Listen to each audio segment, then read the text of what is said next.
shake. So we're gonna do corn, or soybeans and corn today.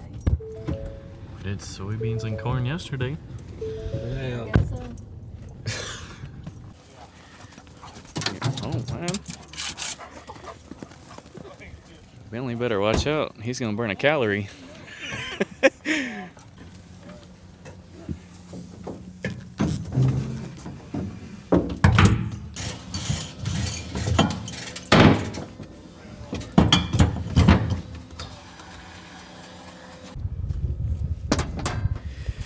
Y'all know what's about to take place.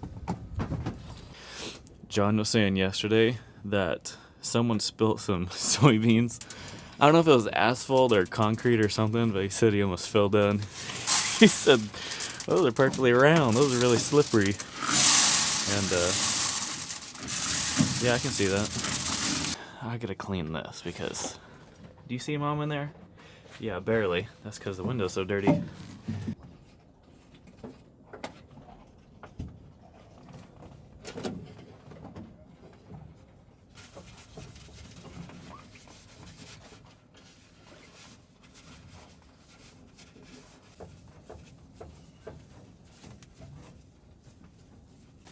This one's the nasty one. Ew.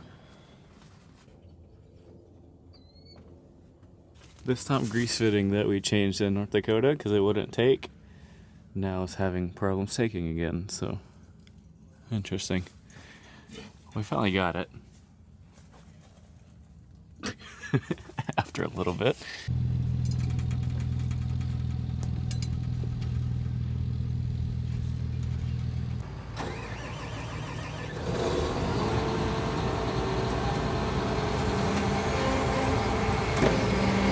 So the sky is a little gloomy this morning, but the wind blew all night long, so we're kind of thinking we can start on some soybeans, which we only have 80 acres left. That's 40 for this combine, 40 for that combine, and we can do roughly 16 acres an hour, I think. On this field, I average 15.6 acres an hour, so what is that? 3 hours-ish, somewhere in there. So we should be able to finish that really quick, and then we'll switch back to corn and start working on corn again. But the first thing to do this morning is to move fields.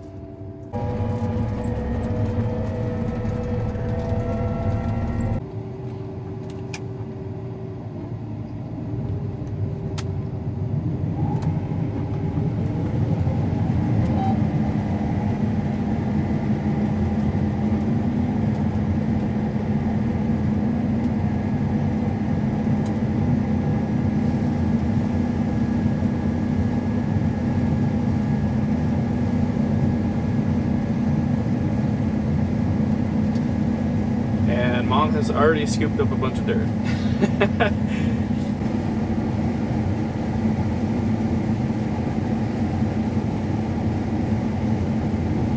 I don't know what they planted this field on. I'm sitting at a 90, which is at about that of an angle, and they planted at this of an angle. So rather than doing a 91, 2, or 3, or even 89, 88, 87, I'm just gonna bust a straight 90 through here. So, that being said, I'm just going to bust a 90 through here. And what's your fan on?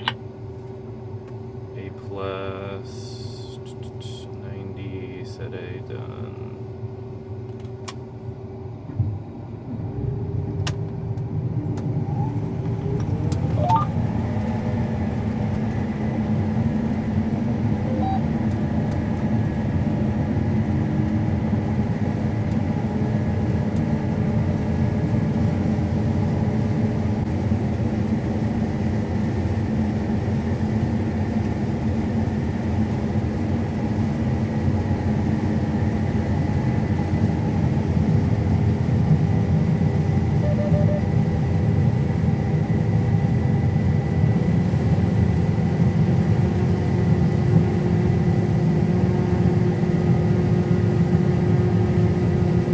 So right across Cody, right here, is the bins that we're actually going to. rather than putting it on a truck and then trucking it a mile over there, we're just running 3 grain carts, and the grain carts are roading it over there. It's way easier than, you know, loading a truck and unloading a truck. It's just one of those days, you know.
Well, that's a wrap on soybeans.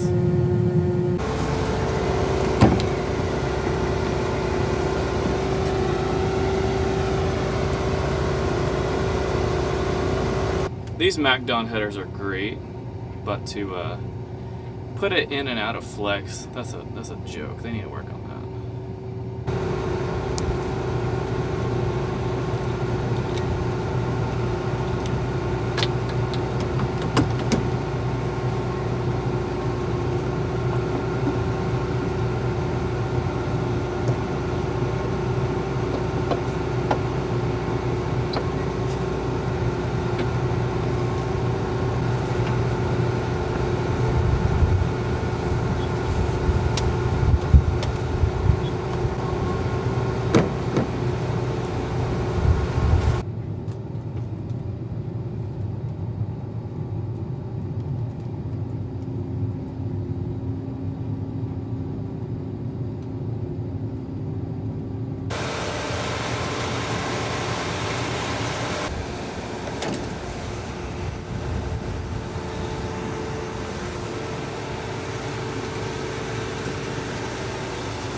Well, that was nice. I got tired of watching me switch the combine from corn to soybeans, back to corn, back to soybeans, back to corn, because same. Which John Deere so could make that where you can adjust everything in the cab, but that would be, you know, more sensors to go out and more electrical problems or fires or something like that. And if they did that, they would probably slap another, I don't know, $100,000 on a combine's price tag. So that being said, I'd be more than happy to get out and do that manually. That's just a personal preference though. The next cornfield is pretty far away. That being said, the farmer has a bin site that has a lot of caliche that we will load at rather than driving all the way back over here to load combines. We will just hook on to the combine trailers and drop deck and bring it over here and then load them at the bin site that we are about to go to. That being said, you can't leave your dual carriers over here and then want to load combines over here.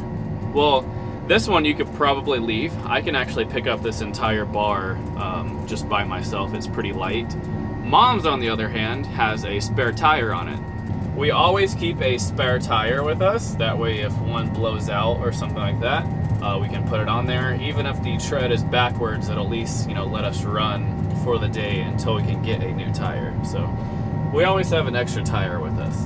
That's the front tire though. We don't have an extra back tire, but if we ever blow out a front tire, we always have a spare. Let me just shed some thoughts around What if you made a mount of some sort that went on the front of a combine feeder house that can hold a car or even a four-wheeler or a side-by-side or something like that? Obviously that adds more liability if you put a car, or I don't know if a pickup would work. A pickup is kind of big, but a car would be pretty cool. Just imagine how cool you would look going down the road hauling a combine and then have a supercar in the front of your combine feeder house. I mean, could you imagine that? Now the liability would be insane. I mean, the combines are already expensive, and then you add a really expensive car in the front. Your insurance company would probably freak out, but it'd still be pretty cool. Which some people actually haul their combines with a pickup header still attached to the feeder house, so it's not really that much weight, you know, bouncing would have an impact on it. Which I also don't know how much a pickup header weighs. I don't know, it'll still be pretty cool.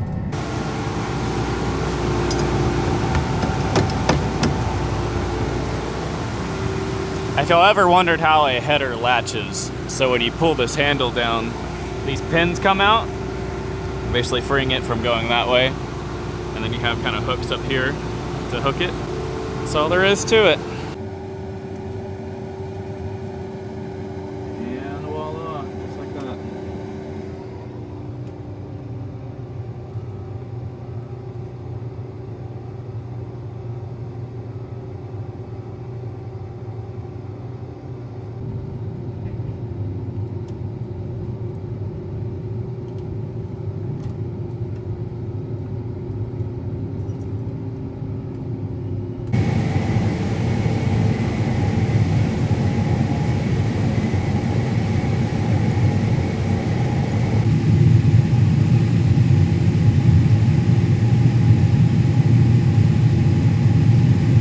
So I set an AB line on that side and then came over here, but it wasn't as good of a line. So I'm going all the way through the field and I'm going to set my B pretty quick. I know a lot of y'all were asking, you know, how I set my line and all of that. So I just do an A+B heading. You start on the other side of the field, hit A, drive to the end, and then when you get semi-close to the end, you just hit B. And it's not perfect. You have to nudge a couple times throughout the pass, but it gets the job done.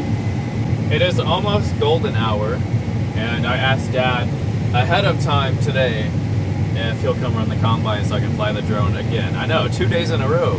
It's crazy. But tomorrow, if we push hard enough, should be our last day of harvest, if not the next day. So I'm trying to soak it all up, if that makes sense.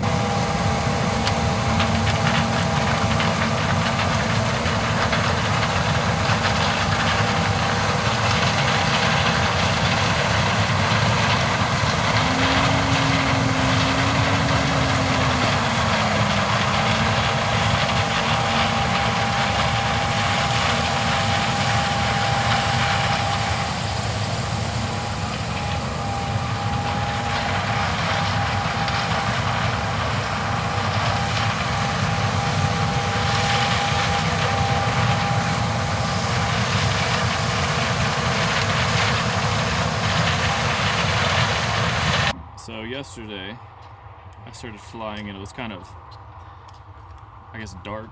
The sun already went down. It wasn't dark, but now I'm gonna do it a little bit earlier. It's called golden hour, which is I can't see hour in the combine. So looks pretty on camera, but terrible in the combine or tractor or any equipment really. Even driving a car, golden hour can be terrible.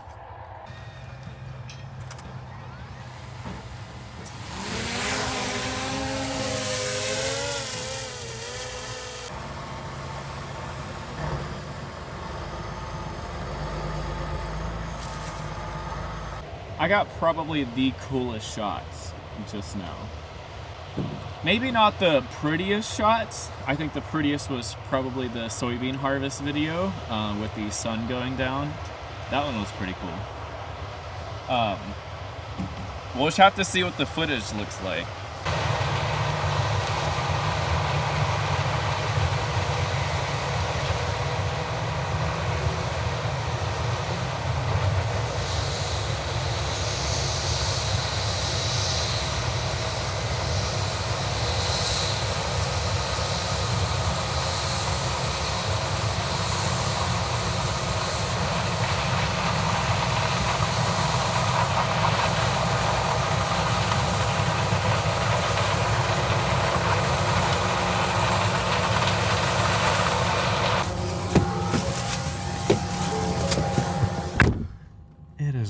dusty out there. But that is going to be it for today's video. Thank y'all for watching, and I will see y'all tomorrow.